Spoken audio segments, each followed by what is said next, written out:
Hey guys, just in case you missed my last video, I'll do the oil check again. I have about 4,000 kilometers on this current oil change, and just wanted to show you the color of the oil and then do a check.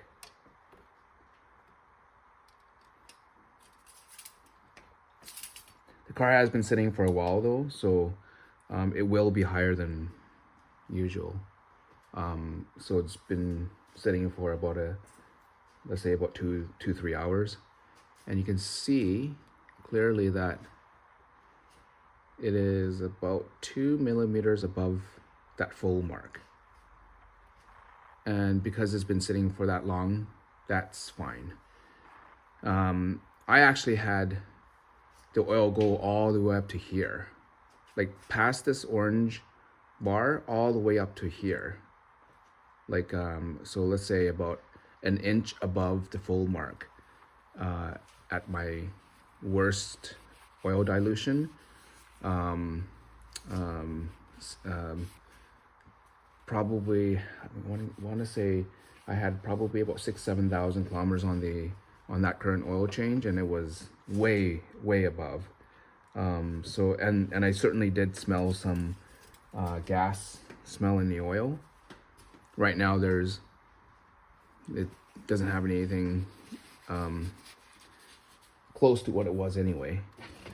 So anyways, I was gonna do a video as promised on the auto stop start function, and a little bit more about how these pistons and its rings work in conjunction with, the high pressure fuel pump, and a few of those ideas, and then basically we'll illustrate why I'm saying to turn the auto stop start function off. Extremely important. So what does the auto stop start do? Right, auto stop start. The auto stop start actually, you guys know what it is. Obviously, when the engine is warm, and you don't have your AC on full blast. What else? It senses the battery. Battery is good, meaning that it's not low amperage or anything like that. So warm, AC off, battery is doing well, and your foot pedal, the brake pedal, is fully depressed. Then the auto start will stop the engine. Stops the engine, and basically the only way to disable it is to press the A button, right? And on the CRV, it is right beside the shifter knob. On the right hand side of the shifter knob, there's a button that you press that, and it will turn off the auto stop start. All right, so that's a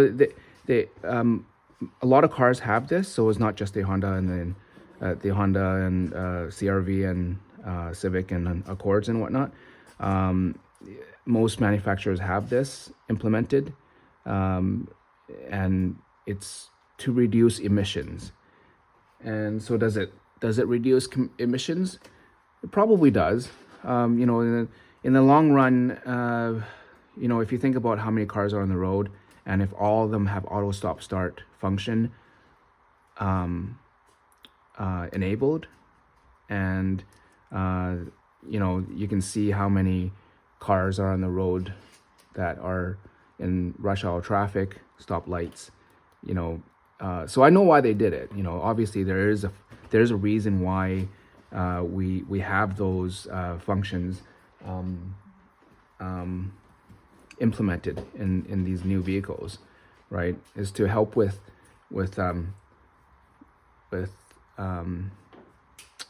emissions. And yeah, so there's the time and place for this function. However, with this engine particularly, with the oil dilution and mainly the oil dilution, and I would go as far as saying it contributes to carbon deposits, worsened carbon deposits on the intake valve, on the back of the intake valves. So as you know, GDI engines have that carbon deposit issue, and versus port injection, right? Port injection is the old school engines. I think the 2.0 base engine on the Civics still use port injection. It actually doesn't use direct gas injection, right? The DGI has a high pressure fuel pump. High pressure fuel pump that works in conjunction with the gas direct injection to force inject gas into the combustion chamber directly. So let's say here's the combustion chamber.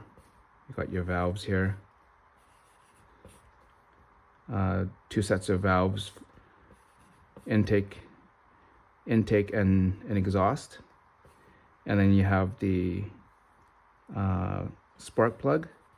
Usually the spark plug is going to be in the middle. And then you will have your injector.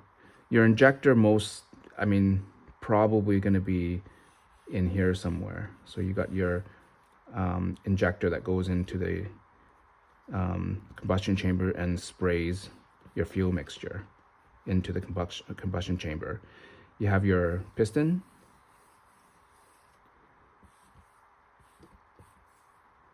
So that's your piston. You have your rings. Usually is 2 rings and then 1 oil ring for what they call the oil control ring.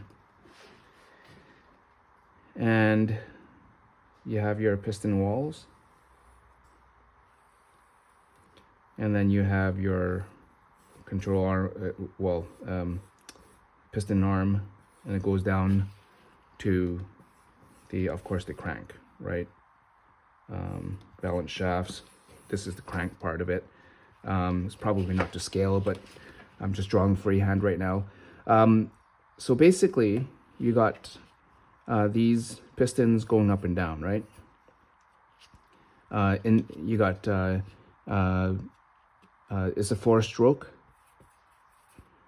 4-stroke. So you got intake, and then compression, and then after compression you got ignition, or rather combustion, right? Combustion, and then you got exhaust. So inject, intake, compression, intake, compression, combustion. Okay, so that's the 4 strokes, right? Here's what I believe is happening during the 4 strokes that is causing the fuel dilution. Because you have to think about what's actually happening to the engine when this auto start function actually turns on. It stops the pistons in mid-cycle. You have 4 cylinders, right? So basically you got 4 cylinders. These 1.5 turbos are 4-cylinder inline. So let's say you got 4 banks, 2, 3, and 4. 4 pistons.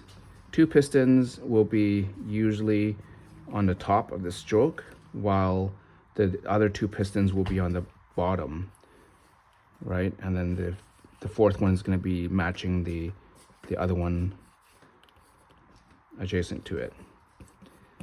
So the pistons will be in multiple positions, because you got 2 like that, 2 on the bottom, 2 on the top. Sometimes they're in the middle. Sometimes, you know, they're in one of the 4 strokes, right? And at any given time, you know, you press your brake fully at a stop sign, it will actually turn off the engine, basically turning off the ignition.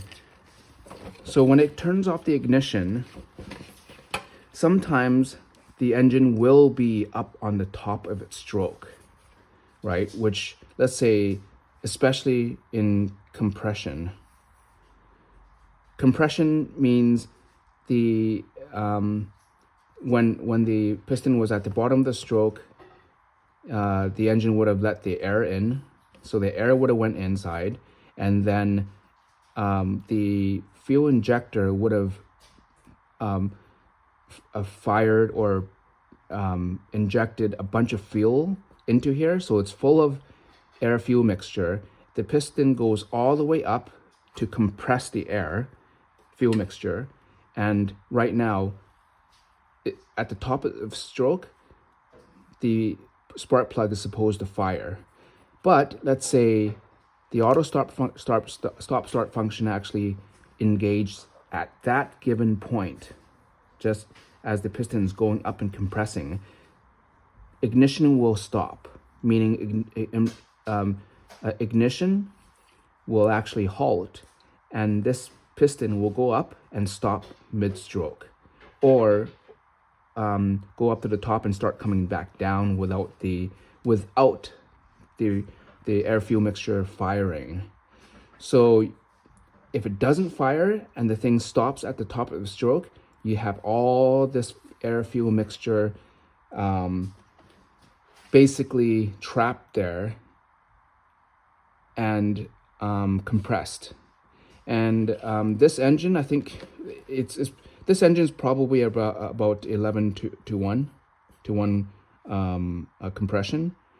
So there's 11 parts air fuel and it gets compressed to 1 part, right? That's just a compression ratio, and basically that's the amount of air getting compressed in a ratio form.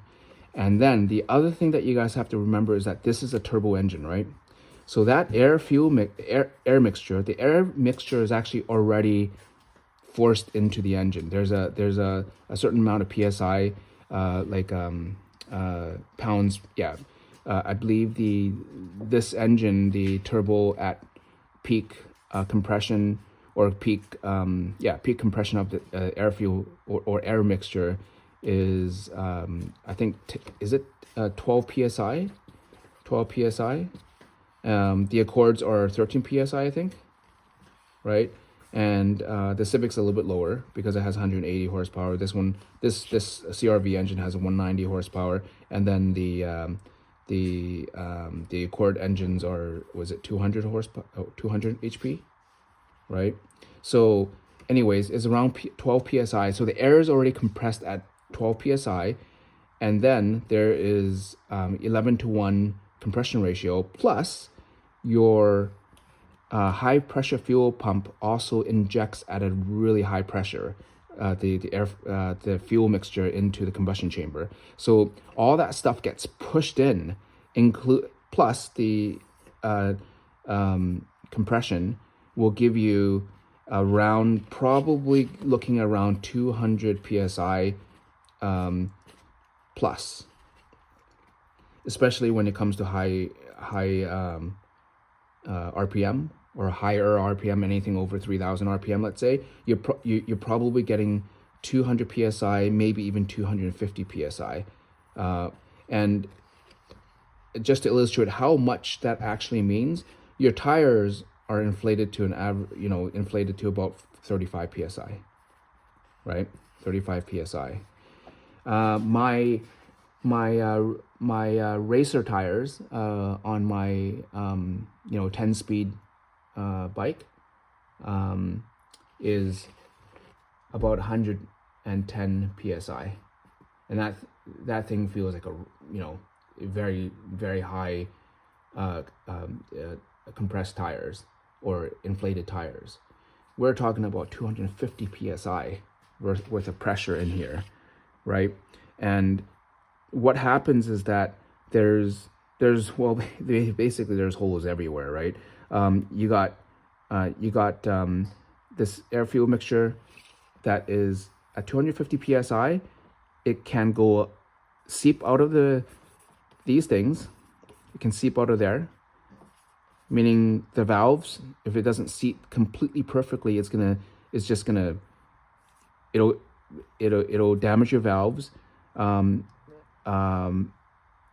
then it can seep out of the high pressure or the fuel pump or the injector. There's holes in there, right? So it could go out that way, which you get failed injectors, or it could seep down this way past these rings, and the oil ring, it'll go down into here, it goes into your crankcase along with the oil, and that's where you get the oil fuel dilution. And this happens how many times per let's say drive cycle? I drive sometimes 30 minutes, sometimes 1 hour. 1 hour. And out of these times, you could probably count your engine stopping and starting in traffic like 50 times, 100 times. And you risk this because there's 4 cylinders in different positions, and basically this auto stop start will cause some sort of issue, right? And basically if your valves are not seating or not seated, or even if it is seated, this 250 psi worth of air fuel mixture, it's gonna try to seep out somewhere, right? The internal combustion engine is not perfect, especially when there is wear, and especially when you guys know that these rings are low tension rings. They have designed these rings specifically to be low tension to lessen friction in order to have higher efficiency, better fuel economy, and then you get better fuel economy because your engine stops and starts when it needs to. But the thing is, at what cost? Right? At what cost are we, saving that, I don't know, 10% fuel, whatever it is, right? Let's say if you guys have issues with oil dilution, it'll cause premature wear, in which case it'll just damage the engine, right? Furthermore, it can cause upper gaskets to leak. So there's a lot of reports of Accords, especially the Accords with this 1.5 liter turbo, and some CRVs and some Civics as well. But what's happening is that the head gaskets are leaking.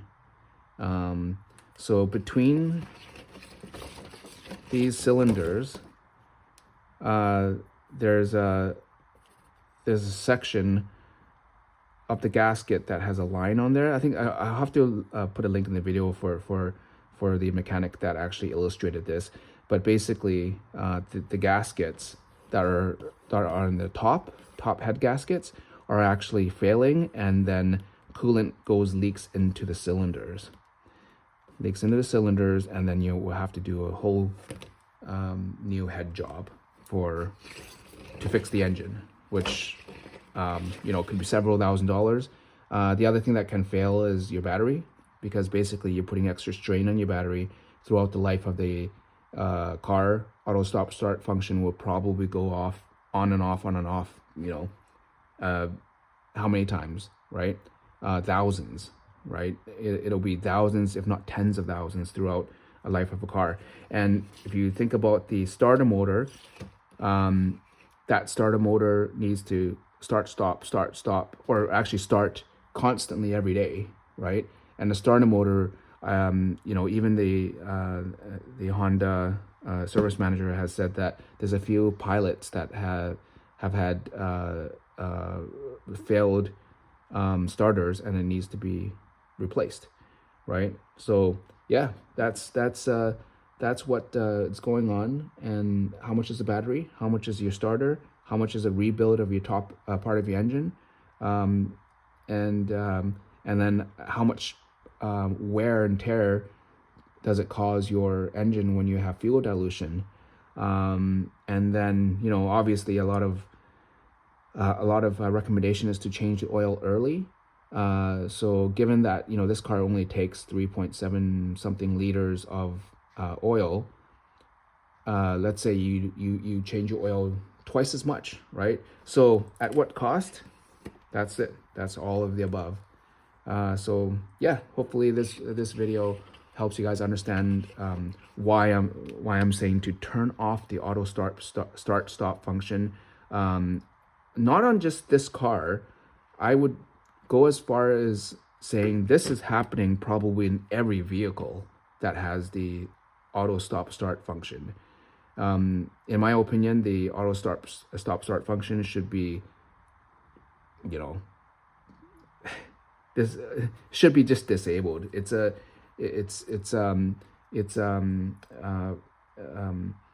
For what it is worth and the positives, there's at least 10 negatives to counter the argument for that function. Yeah, so right now I'm actively turning turning it off every single time I turn on the car. Sometimes I forget. There is a module you can actually buy to bypass that or actually basically automatically turn it off every time you start your engine. I don't really recommend that. It's probably easier and safer to just press that button every time you start your engine, but you might forget, right? So yeah, anyways, yeah, like, subscribe, recommend to fellow Honda owners or anyone that has this auto start function. And yeah, I'll see you guys in the next video.